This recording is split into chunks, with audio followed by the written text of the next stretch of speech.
Bismillahirrahmanirrahim. Alhamdulillah Rabbil Alameen. Hasbunallah wa ni'mal wakeel. The Lord is my light and my salvation. Whom shall I fear? And yea, though I walk through the valley of the shadow of death, I will fear no evil, for you art with me. Thy rod and thy staff, they comfort me. Thou preparest a table before me in the presence of my enemies. You anoint my head with oil. My cup overflows, and surely goodness and mercy shall follow me all the days of my life. And I will dwell in the house of the Lord forever and ever. Amen. Assalamu alaikum. It's Thursday. Welcome to Johnny's Bite. Thanks to Sonar Fashions in Tamale for my outfit. 0246 590 162. 0246 590 162. That's the number to call. And later, after Johnny's Bite, that's what we call community voices on 3FM 92.7. We invite you to tell us what's happening in your communities. Please call 055-924-2717. Please write them down. 055-924-2717 and 055-691-0154. 055-691-0154. So it's 055-924-2717 and 055-691-0154. After Johnny's Bite, feel free to call from wherever you are across the country. Yesterday, a great son of the soil, a man who has worked with the local government, a man who's worked with the Ghana Boxing Authority, a man who is a serial entrepreneur, a man who is also an auctioneer par excellence, Alhaji Shomi, as is popularly known, Lali Shomi Williams. Yesterday, he passed on, and we pray that Allah himself will forgive all his transgressions and grant him Jannatul Firdaus. So Alhaji Shomi's family, deepest condolences to you. Such a great man. His greatness towered beyond what people sometimes refer to. And I had to pull this up as a throwback because Alhaji Shomi, at the height of the COVID-19 pandemic, donated 6 months of his pension to COVID fund so that those who do not have may be given an opportunity to also have something to feed on and something to comfort them in the difficult times. I remember that when he made this donation, he advised the fund managers to manage the funds and not to misuse them. Well, we saw how the COVID accounts went. All the prominent people that, brought out their chest, and then based on that, the likes of the late Alhaji Shomi put out their monies. You can't find them because when you ask about the COVID-19 thing, you hear Felicia Tete telling you that, she got some 100,000 and so was supposed to give some to party, blah, blah, blah. Plenty stories. But may Alhaji rest in peace. Yesterday, we gave out a cake, a beautiful cake, to all those who are due for retirement, who must go home but are not going home. And that cake had the hashtag, "Let the retirees go and let the young grow." This is a hashtag that I started in 2021. Well, Graphic Online, that's the state newspaper, the biggest and the oldest newspaper. They captured it on their Facebook page. So even the state newspapers and the state media houses are beginning to see reason. And we are not doing it to witch hunt anybody. We're doing it because if others had the opportunity to be injected into the public space for them to have. And I'm saying this because maybe Graphic knows something that we also don't know. But yesterday they put it out on their Facebook page, "Let the retirees go and let the younger generation grow." Well, they altered it a bit, but the original thing is "Let the retirees go and let the young grow." But it's there. If you go there, I'm sure you find it. And I hope that nobody will be intimidated or nobody will get calls that, "Hey, why are you supporting da-da-da-da-da?" I hope. Now, last week, the New Day team went to Ablekuma West. That's the constituency of Esla Oswe Kufu, a minister for communications and digitalization. Now, and innovation. That's the name of the ministry. Quite lengthy, but it's worth it. There's a gentleman I'm told he sells poultry at the market, and I'd like to say he's my big uncle, because I don't know him from anywhere. But this is what he had to say. Listen. Bella, do you know the king of Ghana here today? The king of Ghana here today. You know? That's the president? No. Who is it? Okay, I'll give it to you. Yes, please. Johnnie Hughes. Johnnie Hughes is the king of Ghana. Why do you call him the king? He opened our eyes. He touches everywhere in Ghana here. he let us know exactly what is going in Ghana. Yeah. That is why I call him the king of Ghana. Okay. Why am I saying so? He is the only person who has been reporting this market that things are not well. But I don't think the people are listening. That is his scorecard. I'm giving it to him. So please, Bella, when you go and you have access to see the big men, tell them that Dansuma, we are crying. Things are costly. Things are not good at all. So they say I'm the king. Somebody says I've opened their eyes. And, well, we thank God for Bella. small mercies. We thank God for the small mercies. The responsibility is big. But that's why we ask for your prayers and your support. And that's why when we come here, we invoke God. And you know, there's something that has been on my heart that I have to quickly say. Long before I joined Media General to work, I used to work at TV Africa. There's a man of God called Prophet Bernard Nelson Eshen. He's popularly known as the Oracle. Long before I joined this network, about some 9 years ago, he read out all that has played out in the last 9-10 years like a book before him. I don't know how. And prior to that, I had my own reservations about prophecies. Well, I still do because there are some quacks in the system. But he read out and he told me what key standpoints were going to happen and at what point and what was going to. So when things happen, I look at it, and that's where my confidence stems from, because for me, I think that I have been sent by a certain greater force, not man, to come and do what I am doing, and the changes that are happening and are happening. Yesterday, I read for you the 75th second lecture, 75th anniversary of the GJA in Ho. The change that we constantly see. Yesterday, we spoke about Kojo Ashon. The change that we constantly see. I'm happy about it. Six is there are some teachers in a river with their motorbike. It's in the Bulsa North constituency. They are crossing the river just to go and teach. And it happens each time it rains. They are crossing that river to go and teach. Let's see those teachers and the kind of sacrifice that they are making, right? The kind of sacrifice that they are making just to cross the river to go and teach. They are risking their lives to go and teach. They are not asking for no speed limits. And they are going to the Muteinsa Primary and JHS. They are risking their lives and they are going through it. These are the teachers that are usually taken for granted, along with the nurses that are taken for granted. Look at what they are going through. Each time it rains, they go through it. Each time it rains, they go through it. Each time it rains, they go through it. Muteinsa Primary and JHS. It's in the Bulsa North constituency, the municipality. So good morning to the authorities. Just to let you know that when you post people to these places, these are some of the things they go through. So don't sit in Accra or sit in Kumasi or sit in Ho or sit in Takrady or sit in Koforidua and make certain decisions that you assume affects just a few people. No, don't. Let's go to the national population. No, let's go to Ablekuma North. There are some grown-up men who are mounting a billboard. And congratulations to COP Tete Yohonu. We still don't have the Kokonsa police report. Just put a video up. The Kokonsa police report. We don't know if it has been transmitted to the president. We don't know if he has taken a decision. We have not heard from the Speaker of Parliament on what Parliament's role should be. But you see grown men mounting a billboard. And COP Tete Yohonu, you are now in charge of operations, right? This is a recipe for disaster. This is a ticking time bomb. And you see there's already a billboard there, and they are mounting one right in front to obstruct it. Is the assembly at the Ablekuma North Municipal Assembly aware? And I'm wondering how there will be grown men all around, and none of them could just pinch one of them to say, no, this is not correct. Let's stop it.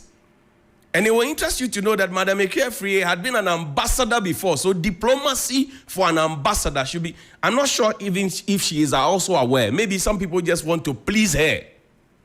But this one, you will be here. You will see how it will cause a fight. Because the folks in the NDC will disagree that their candidates, the billboard is being obstructed. The folks in NPP will insist that they also have a right to mount the billboard. And guess what? When they start the pinching, I hope we don't have the National Peace Council telling us that they need $1 million to do one or two.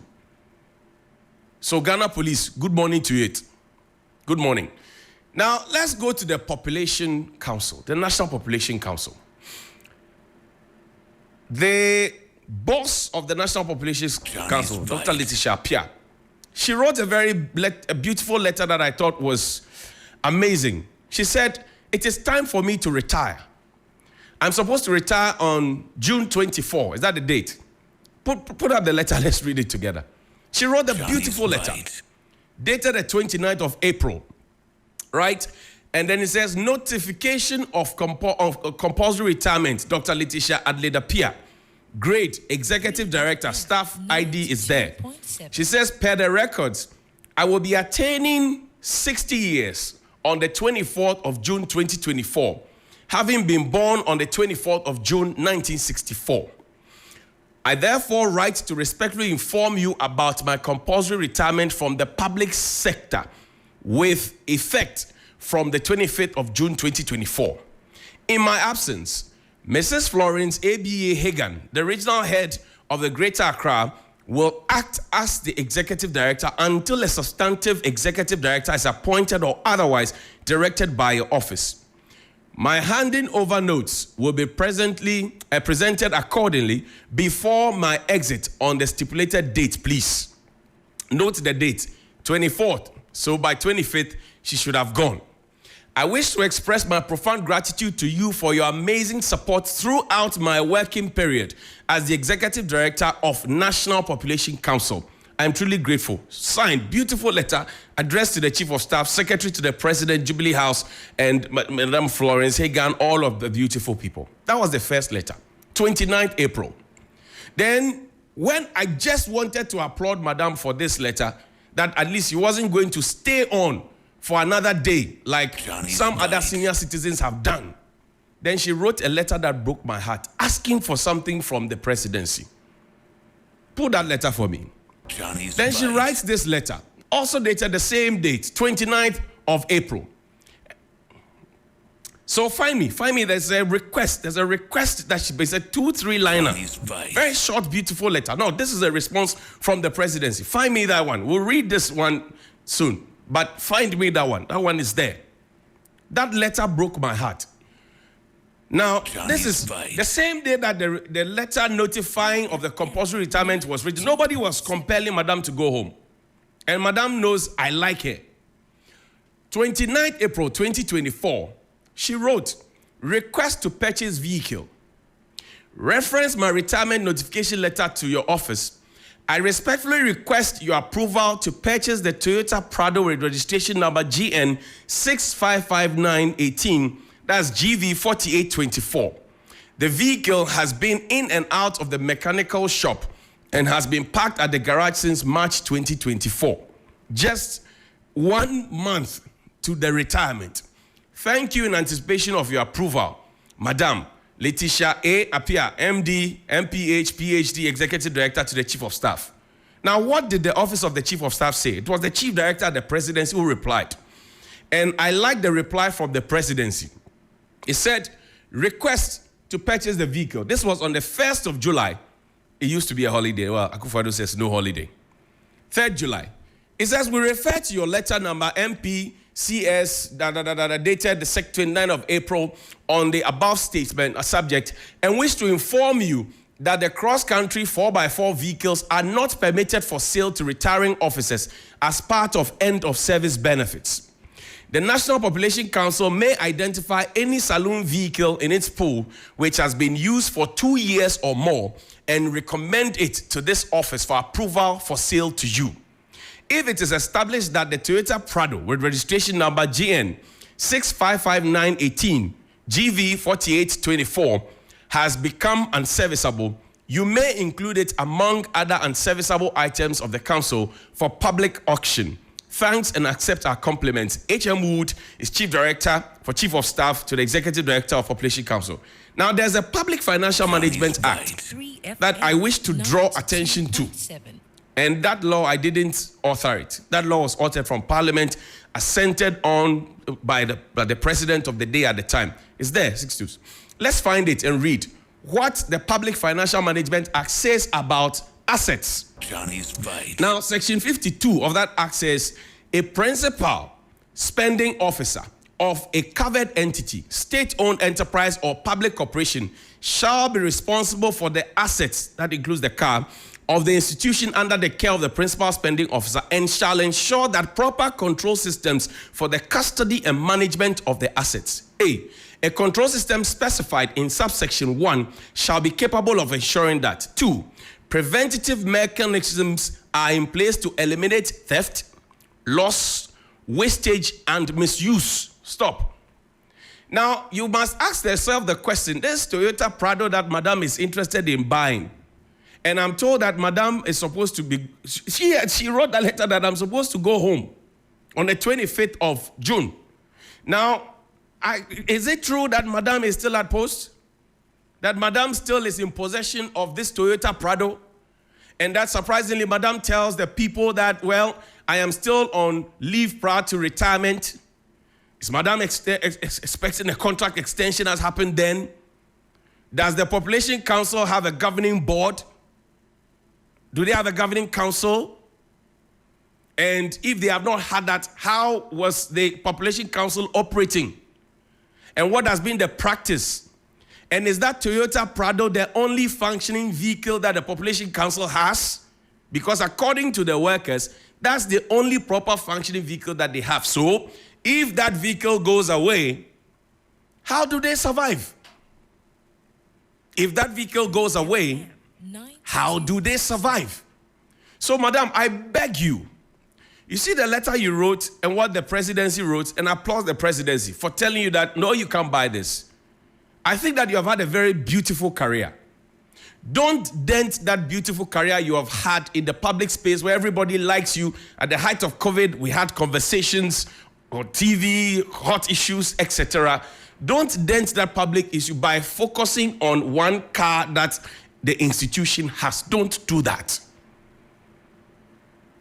I mean, if everybody comes in and they want to buy the vehicles that they use, where would we go? I remember so well before this government came into power, or just when the government came into power, there were some 641 vehicles. Johnnie Kofi was the deputy chief of staff at the time. He had to be writing back and forth. The impression was created that vehicles had been stolen. I remember that so well. So, Madam, don't add on to the list, please. Okay, enjoy your retirement. And please go and park the vehicle if you still have it. Good morning. Now, let's do Hefra Special. Then we'll go to the University of Ghana. Today on Hefra Special, we will look at the publication that was made. Hefra announced that they have a vacancy. And I'd mentioned some offices. We will look at the requirement that Hefra put out there, and then we'll ask a few questions. That's Hefra documents. There's a screenshot that Hefra, they put it out there. They were looking for a deputy director, inspection, this, that. They put the document out there. Just find me one block of it, and let's put it out there nicely and ask the people. Well, okay, this is what we have. Now, this is seven, the set of the 7 vacancies that Hefra announced. Hefra announced that they needed a deputy director for human resource. And remember, I'd asked the question about human resource. Hefra said at the time, whoever they put in there was qualified. There are 6 names that the workers say are related to Dr. Bano. Right? Let this one do. You can read this one.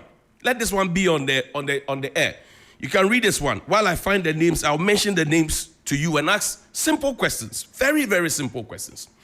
Now, Hefra said that the job purpose of the Deputy Director for Human Resource was to provide leadership, technical and administrative direction for the effective and efficient performance of the human resource management functions of the agency.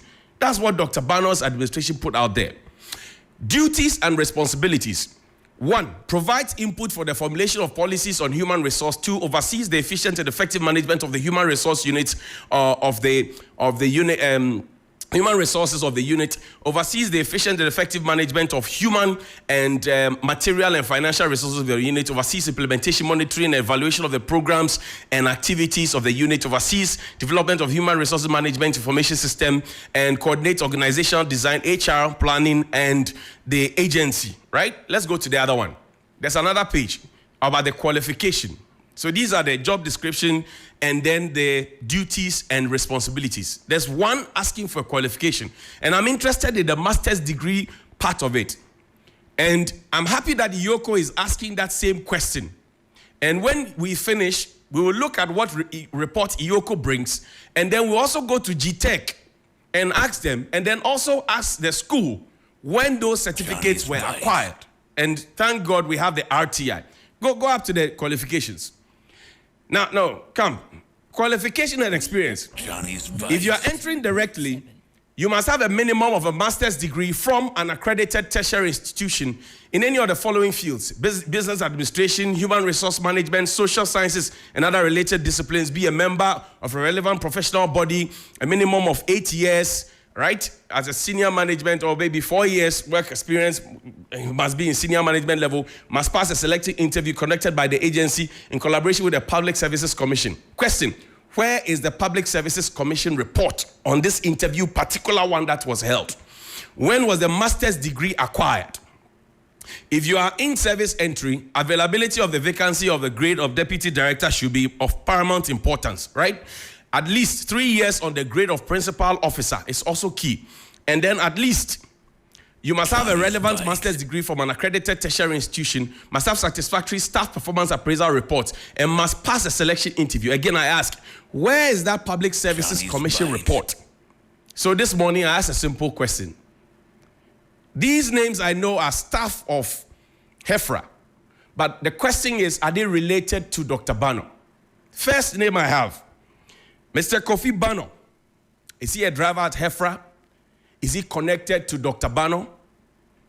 2, Kranchiwa Yankee. Is she related in any way to Dr. Bano?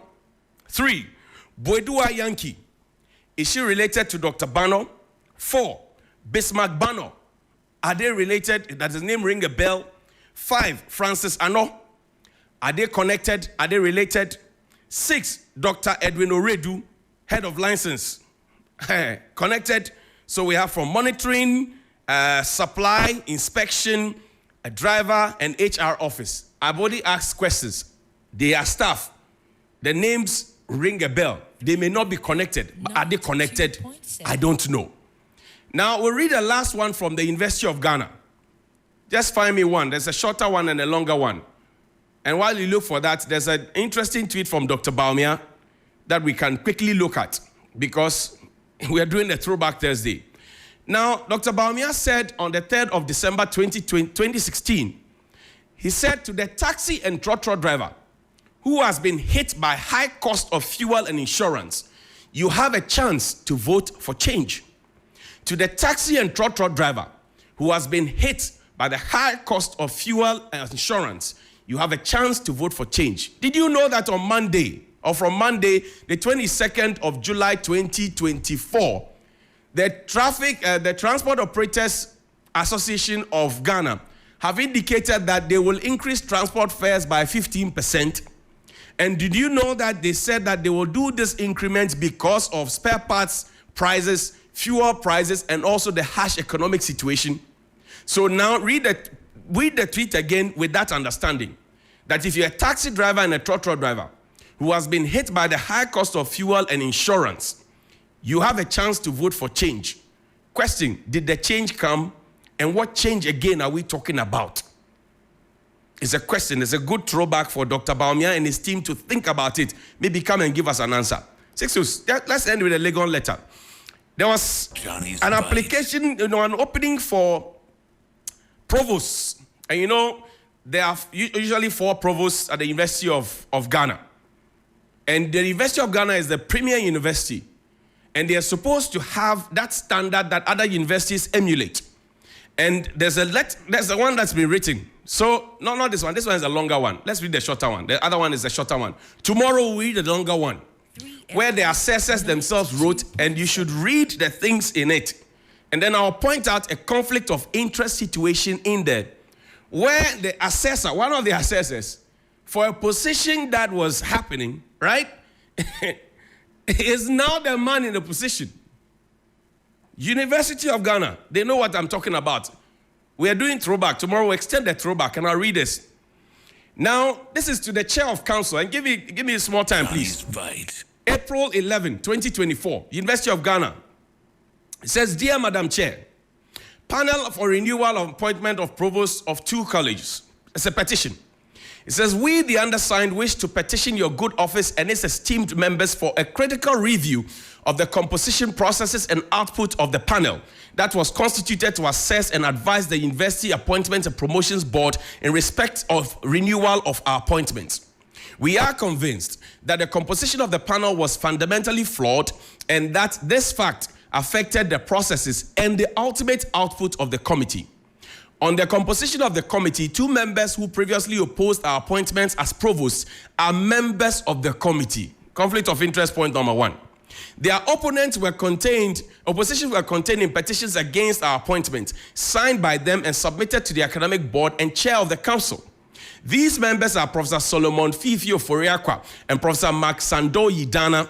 In the case of Professor Mark Sando Yidana, who was then a science assessor, he is additionally reported to have walked out in protest during the University Appointments and Appointments Board meeting that considered the report on our initial appointments. We are certain that the 2 members of the committee cannot humanly be expected to be neutral assessors of our work. Still on the composition of the committee, and bearing in mind that we both are scientists, we deem it important to mention that there was effectively only 1 out of the 3 science assessors in the University Appointments Promotions Board meeting at which our renewals were considered. This is because one of the science assessors, Professor Philip Baba Adongo, is currently on sabbatical leave, and a second Professor Margaret Ya Lati was a member of the search committee. On the basis of the foregoing, we are concerned that the committee's responses or processes and output, including their selection of stakeholders to interact with, were unduly skewed against us. Again, during our own interactions with the committee, composed of the very experienced members, they were surprisingly very skeptical of our stated achievements and demanded further proof, way more than is ordinarily required. When we provided the said evidence, the committee was still very dismissive of our achievements, despite solid and easily verifiable evidence of high-level accomplishments by each of us in our respective colleges. We are worried that the University Appointments and Promotions Board will complete its work and place a report before the council soon. This petition serves to provide council with information necessary to correct the fundamental errors in the composition and work of the committee. Respectfully submitted for your consideration, sincerely yours, Professor Boateng Onwona Ajaman, Provost, College of Basic and Applied Sciences, and Professor Julius N. Fobil, Provost, College of Health Sciences. Tomorrow, we will continue with a longer version where the assessors themselves talk about some of the things in there and you find the points of convergence. Then you ask yourself, how do you compose a committee to vet me and some others for a role, and then they come and tell us in the meeting that, oh, we are not qualified, we won't get an extension? That's fair enough. But then while they tell us that we won't get an extension, somebody from inside and some people from inside the committee that says, oh, you won't get the job, they turn around and they get the job. How? How? And this is from the University of Ghana, our premier university. So we will ask those questions tomorrow.